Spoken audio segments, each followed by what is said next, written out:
Assalamualaikum warahmatullahi wabarakatuh. Salam sejahtera untuk kita semua. Perkenalkan, saya Ardiwan, Widya Iswara Ahli Muda pada Balai Diklat Keagamaan Denpasar. Pada kesempatan ini akan menyampaikan strategi delivery Agenda 1 Pelatihan Kepemimpinan Administrator, yakni Kepemimpinan Pancasila dan Nasionalisme.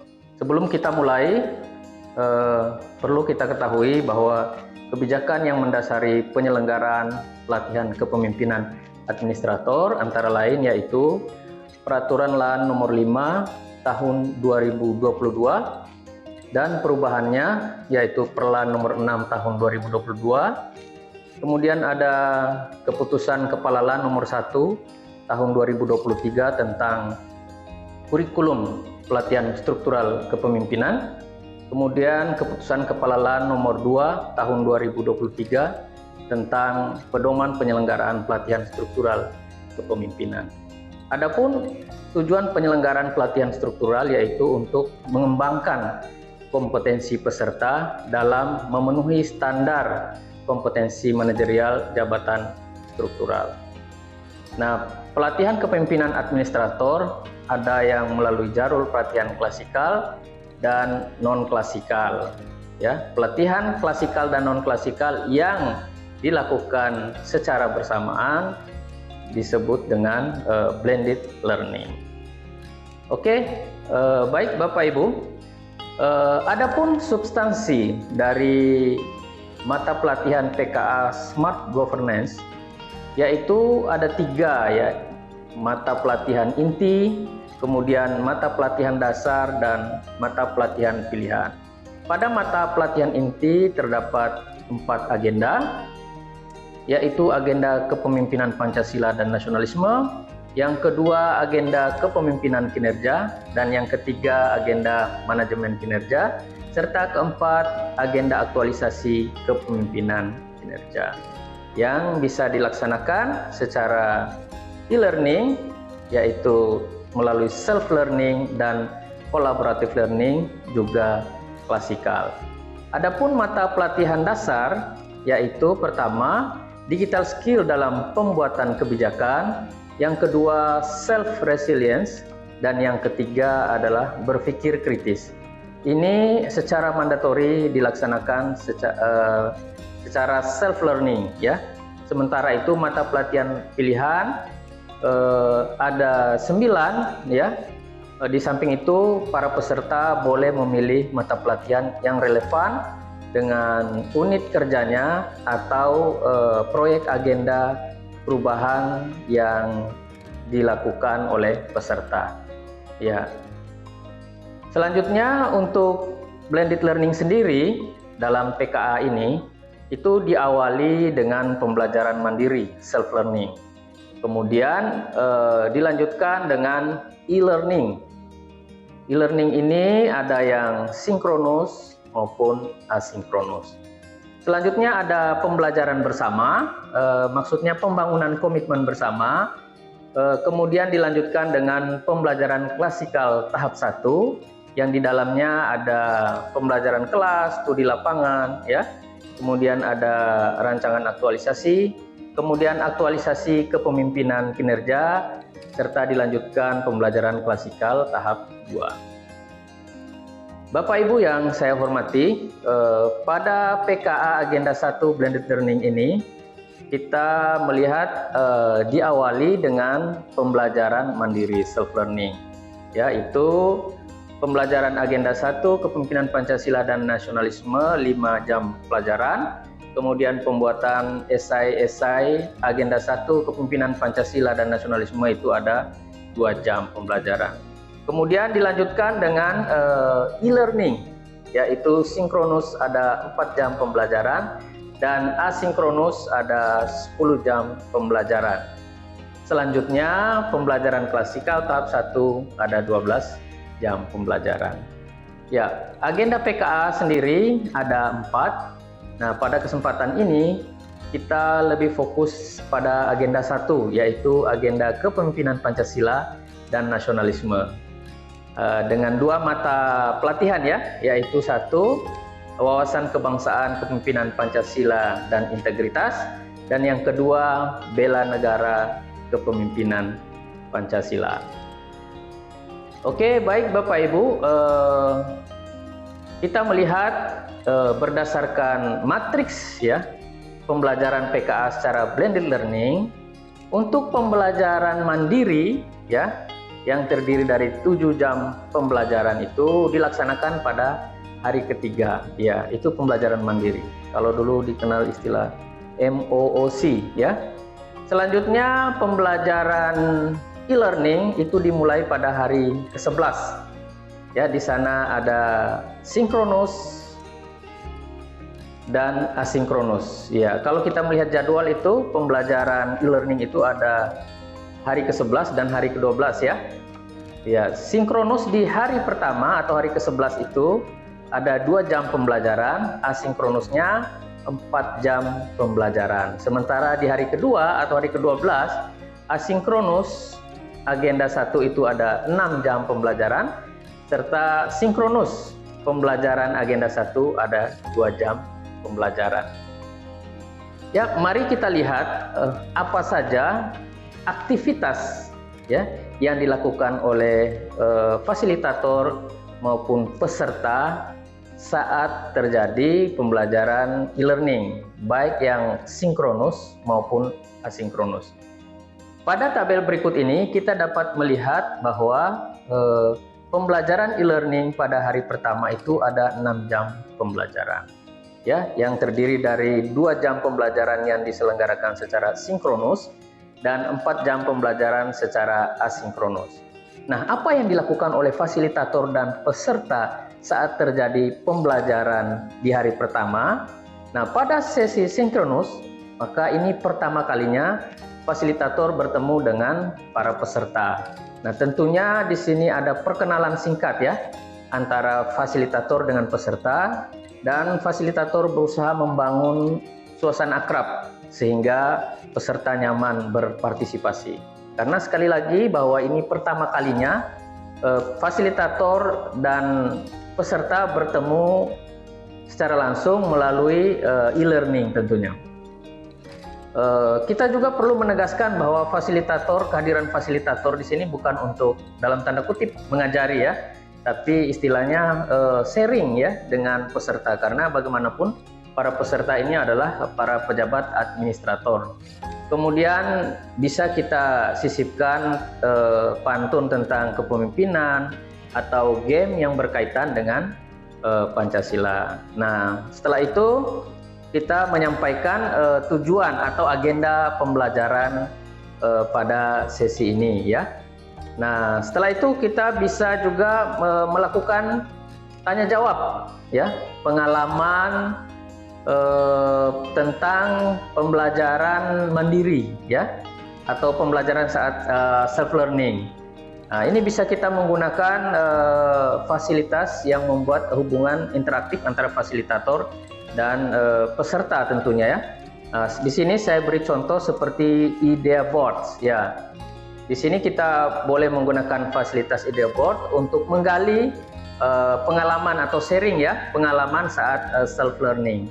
Nah, pertanyaan-pertanyaan itu bisa kita sampaikan melalui idea board seperti apa yang Anda ketahui tentang wawasan kebangsaan, kepemimpinan Pancasila, nasionalisme, serta bela negara. Pertanyaan juga bisa seputar apa visi dan tujuan negara yang diketahui oleh para peserta. Nah, pada idea board tersebut peserta bisa langsung menjawab secara real time ya, dan kita bisa mengarahkan ke peserta yang lain. Silahkan memberi like ya kepada peserta yang menjawab dengan jawaban yang terbaik tentunya. Nah, di sana kelihatan bahwa peserta akan sangat antusias kalau ada interaksi antara fasilitator dan peserta itu secara aktif melalui idea board tentunya ini. Kemudian setelah itu digali, kita kembali mengoverview modul 1 ya, tentang wawasan kebangsaan dan kepemimpinan Pancasila dan integritas tentunya. Kemudian setelah kita overview modul pertama walaupun singkat ya, karena kita juga akan selanjutnya memberi kesempatan untuk menyimak paparan dari esai atau makalah peserta yang dibuat saat self-learning tentunya. Nah, setelah kita merasa cukup atau sesuai dengan kebutuhan waktu yang kita miliki, maka kita bisa menyampaikan penjelasan tugas. Ya, tugas ini bisa secara individu, bisa juga secara kelompok. Nah, di sini saya memberi contoh tugas individu, yaitu membuat analisis isu terkait potensi dan hambatan implementasi bela negara dalam lingkup tugas dan fungsi di masing-masing unit kerja. Ya, ini sebagai implementasi dari modul 1, wawasan kebangsaan kepemimpinan Pancasila. Nah, di samping memberi tugas individu, kita juga bisa memberi tugas kelompok, seperti membedah masalah kepemimpinan, ya, sebagai implementasi modul 1 juga tentunya. Nah, di sini ada penjelasan rinci ya terhadap tugas individu maupun tugas kelompok. Untuk tugas individu, yaitu membuat analisis isu terkait potensi dan hambatan implementasi bela negara dalam lingkup tugas dan fungsi masing-masing instansi. Penjelasannya sebagai berikut, ya, yaitu tugas berupa analisis yang mengidentifikasi permasalahan, ya, ancaman yang dihadapi oleh instansi masing-masing, serta dengan pendekatan environmental scanning, ya. Kemudian poin tugas terdiri dari potensi, kendala, ya, kemudian permasalahan dan persaingan dengan eksternal, ya, dalam memberikan pelayanan kepada masyarakat tentunya. Kemudian penulisan tugas memuat latar belakang, ya, isu tersebut dilengkapi dengan bukti-bukti otentik tentunya, pandangan terhadap kondisi organisasi, analisis menghadapi isu, solusinya apa, dan disertai dengan referensi tentunya. Nah, untuk tugas kelompok sendiri, yaitu membedah masalah kepemimpinan dari kasus yang diberikan oleh pengampu. Nah, penjelasannya antara lain, pengampu memberi kasus aktual, ya, dalam kepemimpinan birokrasi dan kebijakan terkini. Sebagai contoh misalnya tentang pemindahan IKN, ya, terhadap eksistensi kepemimpinan ASN dalam perspektif bela negara. Kemudian ada isu nasionalisme dalam kepemimpinan birokrasi, ya. Kemudian bisa juga kepemimpinan birokrasi pra dan pasca pemilu 2024. Nah, peserta bisa dibagi menjadi subkelompok kecil atau satu kelompok minimal ya 10 orang lah, ya. Diskusi itu akan menghasilkan ide kreatif untuk menyelesaikan isu-isu yang diangkat. Nah, hasil diskusi akan dituangkan dalam bentuk rekomendasi atau policy brief kelompok. Oke, untuk selanjutnya pada hari kedua, ya, atau hari ke-12, ya, itu ada 8 jam pembelajaran yang terdiri dari 6 jam pembelajaran sinkronus dan 2 jam pembelajaran asinkronus. Nah, pada pembelajaran asinkronus, kita memberikan tugas individu maupun tugas kelompok kepada peserta, ya. Tugas individu itu antara lain membuat aktualisasi integritas dan kinerja organisasi pelayanan dalam kerangka kerja nilai-nilai kepemimpinan Pancasila sebagai wujud bela negara. Nah, kemudian di tugas untuk kelompok kita bisa mengangkat studi kasus, ya, tentang model-model pemimpin integritas dan berorientasi pelayanan di lingkup organisasi maupun nasional. Nah, untuk sinkronusnya sendiri yang 2 jam pembelajaran, kita bisa kembali membangun keakraban, ya, karena kita dalam ini pertemuan yang kedua, kita membangun keakraban, bisa juga kita isi dengan beberapa ice breaking, ya. Kemudian kita menyampaikan review, ya, pembelajaran di pertemuan pertama kemarin maupun asinkronus, ya. Kemudian kita melanjutkan pembahasan atau paparan makalah saat self-learning yang mungkin belum selesai dipaparkan oleh peserta tentunya. Nah, untuk penjelasan detailnya antara lain bahwa di tugas individu tersebut yaitu membuat aktualisasi integritas dan kinerja organisasi pelayanan dalam kerangka kerja nilai-nilai kepemimpinan Pancasila sebagai perwujudan bela negara. Nah, penjelasannya, aktualisasi merupakan hasil analisis dan tindak lanjut tugas pertama sebagai wujud aplikasi bela negara dalam profesionalisme ASN. Yang selanjutnya, aktualisasi berisikan tindak lanjut solusi kreatif dalam isu tersebut yang dituangkan dalam bentuk penanaman nilai-nilai integritas dan peningkatan kinerja organisasi sebagai salah satu bentuk implementasi bela negara. Aktualisasi sifatnya implementatif dan sebagai dasar aksi perubahan peserta nantinya. Untuk tugas kelompok sendiri yaitu studi kasus tentang model-model pemimpin integritas dan berorientasi pelayanan di lingkup organisasi maupun skala nasional ya. Nah, di sini peserta diminta membuat standar pemimpin instansi pemerintah ataupun instansi nasional yang ideal gitu ya. Nah, standar yang telah dibuat dikolaborasikan dengan mungkin tokoh-tokoh yang patut dijadikan role model kepemimpinan saat ini dan untuk masa yang akan datang di tingkat instansi maupun nasional ya. Sama seperti sebelumnya, peserta dibagi menjadi subkelompok kecil, mungkin terdiri dari 10 orang. Diskusi sifatnya terbuka, tidak diskriminatif dan bebas dari kepentingan politik. Hasil diskusi berupa konsep model-model pemimpin integritas dan berorientasi pelayanan. Baik Bapak Ibu, selanjutnya kita pada hari ke-29 nanti akan bertemu lagi pada pembelajaran agenda 1 secara klasikal ya, yaitu ada 12 jam pembelajaran. Nah, bagaimana kita mendeliver di 12 jam pembelajaran ini? Nah, ini pertama kalinya kita bertemu dengan peserta secara langsung dalam satu kelas atau satu ruangan. Nah, ini bertatap muka secara langsung. Kalau sebelumnya kita bertatap muka melalui Zoom, ya, kali ini kita bertatap muka secara langsung. Tentunya kita ingin mengkonfirmasi mungkin ya perkenalan yang sebelumnya kita lakukan. Nah, kita berkenalan kembali secara langsung dengan peserta dan berusaha membangun hubungan yang erat dengan peserta. Nah, selanjutnya itu kita boleh bertanya tentang pengalaman dan pemahaman pembelajaran peserta saat self-learning.